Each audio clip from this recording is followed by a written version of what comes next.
Hi everyone, I'm back. I have a personal day that I had planned because I have to go to the doctor and get some epidural shots in my spine. It's time for the epidural shot guy to do his work because I'm in a little bit of pain.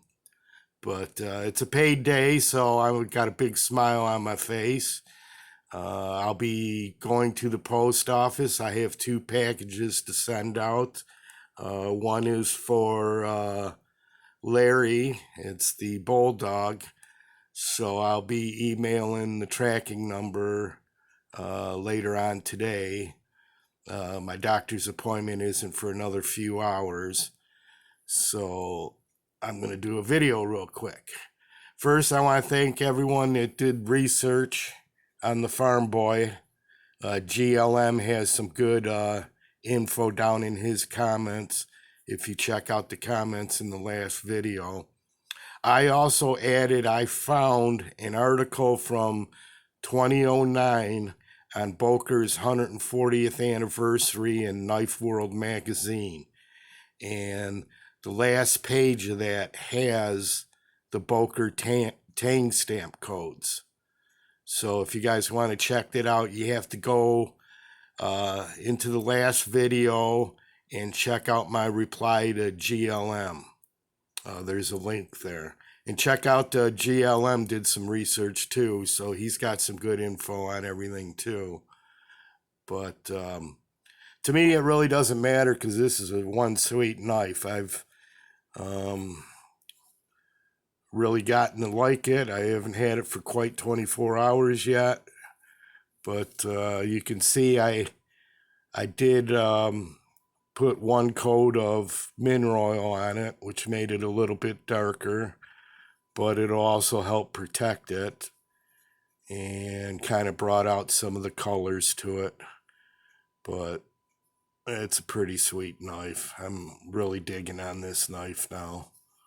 I don't care where the hell it was made, tell you the truth, because it's solid. It's a solid knife. You can just hear that baby clamp down. But anyway, let's check out this one, which is quite a bit older than, well, actually not too much older, just it's got some use in it. This is a 1970 to 1980 Boker tree brand. It's Boker USA, and it's a model 493. Also has half stops. There's your 493. No other markings. Well, let's take a good look at it. It's a sawcut delrin.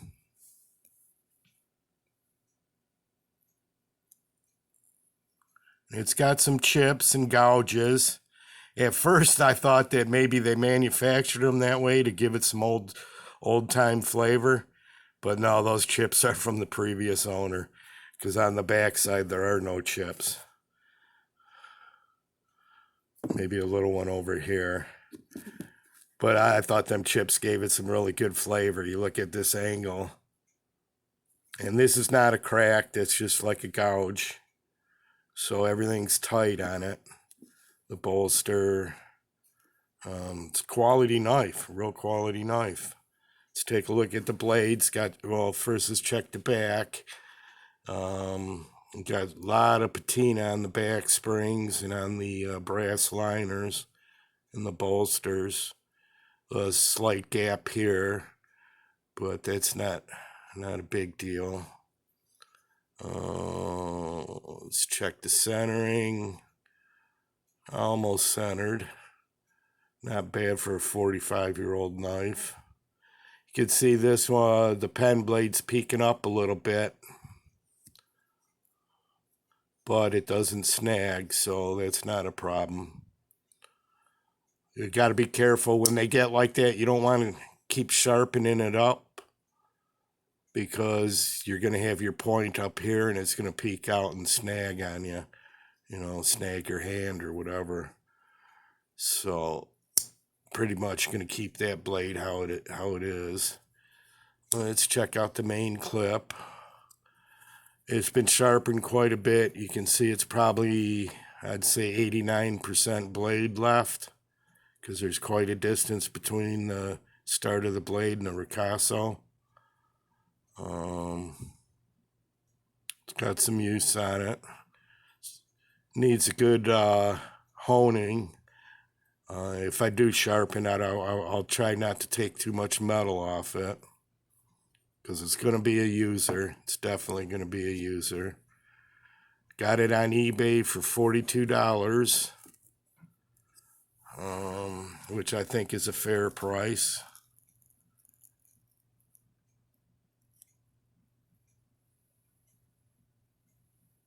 It's got some style to it, a nice wicked swedge up front.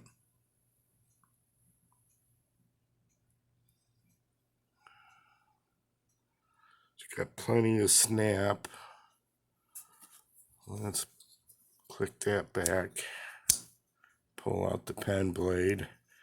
Easy access to both blades. As you can see, the nail nicks are the way they should be, where you can get right at them. Pen blade's got some work on it too. Looks like he may even have tried to loosen a screw. The blade's not bent. It's got some funky thing going on at the tip. But it's just what I call flavor, old style flavor.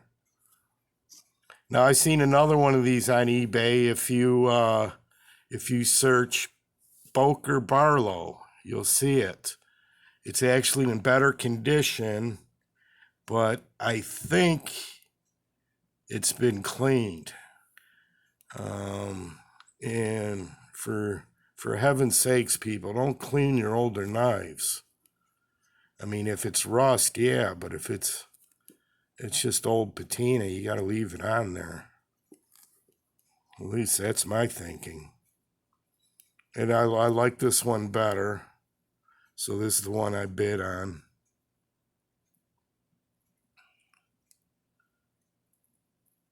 That's a good angle of the saw cut.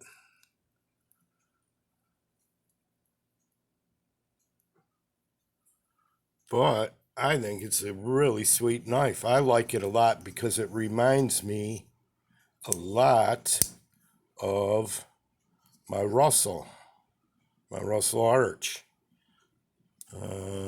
Let's put it next to it, and you'll see they both come from the old school style. Of course, this is a 1930s knife, and this is a 1970s knife.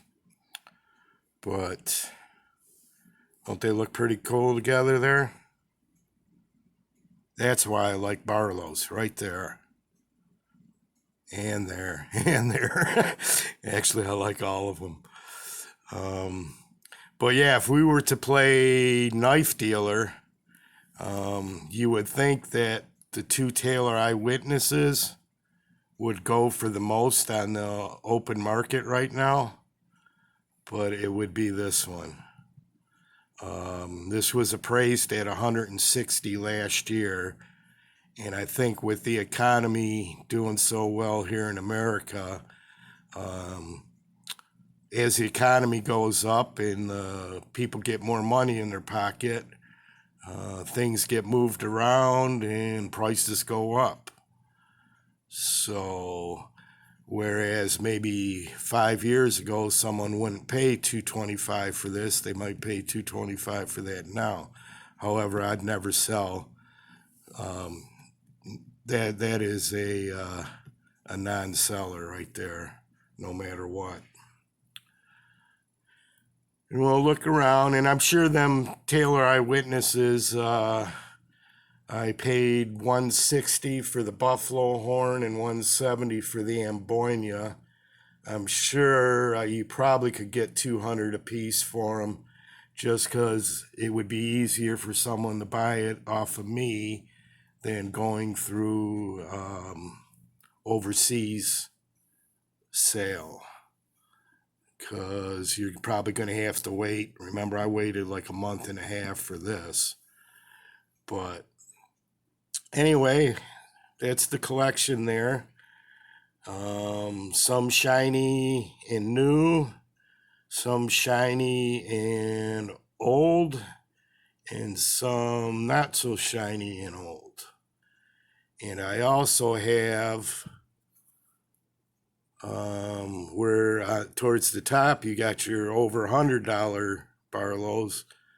Here, that's a $13 Barlow, and that's a $14 Barlow. And I'll be doing a video on these two, both China made. This is a marbles, and that's a frost cutlery. But those are two great knives. I recommend them highly, really, at that price. If you just want a knife to beat on at work, and you want to do it with a little bit of style, either one of those will fit the bill. And I need to do a video on the Wooston Home Japan and the Boker USA. And we've done a video on the case and the Queen and the Canal Street and the nice beefy Farm Boy. I like that Farm Boy. Fits perfect right there. So that's the collection as is now. You got the Robeson Granddaddy. I had to push him out of the way for a little bit. Do a video on that. That's called a strawberry sawcut bone, or a sawcut strawberry bone, something like that. But I think that's got quite a bit of age to it. I'm still trying to pin that one down. But there you go, everybody. Have a great day. Bye.